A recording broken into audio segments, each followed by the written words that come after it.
সাজঘরে আমার চেহারাটাই ছিল সমস্যা, এমন বিস্ফোরক মন্তব্য করেছেন শেহজাদ। তিনি দাবি করেছেন তার চেহারার সৌন্দর্য সহ্য করতে পারতেন না অনেকেই।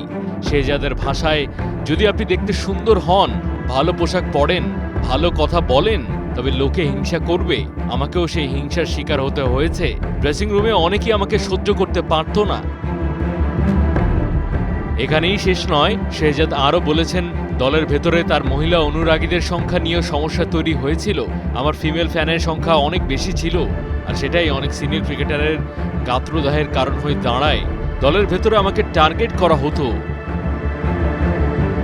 শেহজাদ শুধু জাতীয় দল নয়, পাকিস্তান সুপার লিগও এই হিংসার শিকার হয়েছেন বলে দাবি করেছেন। তার কথায়, ছোট শহর থেকে উঠে এসেছি আমরা, নিজেকে তৈরি করতে হয়েছে, তাতেও অনেকের সমস্যা। পিএসএলও আমাকে দলে রাখতে চায়নি অনেকে। ভালো পারফরমেন্স করার পরেও লিগ ক্রিকেট বা জাতীয় দলে সেই গুরুত্ব পায়নি। আহমেদ শেহজাদের এই বক্তব্য যেন পাকিস্তান ক্রিকেটের এক অন্ধকার দিককে সামনে নিয়ে এসেছে। সেখানে প্রতিভার চেয়ে বেশি গুরুত্ব পায় ভেতরের রাজনীতি আর ব্যক্তিগত হিংসা। শেহজাদের অভিযোগ কি সত্যি, নাকি এটি তার ক্যারিয়ার হারানোর হতাশার বহিঃপ্রকাশ? উত্তর হয়তো সময় দেবে। তবে এই প্রশ্নটি থেকেই যায়, যদি ট্যালেন্ট আর পারফরমেন্স যথেষ্ট না হয়, তবে কিসের উপর ভিত্তি করে বিচার করা হয় খেলোয়াড়দের?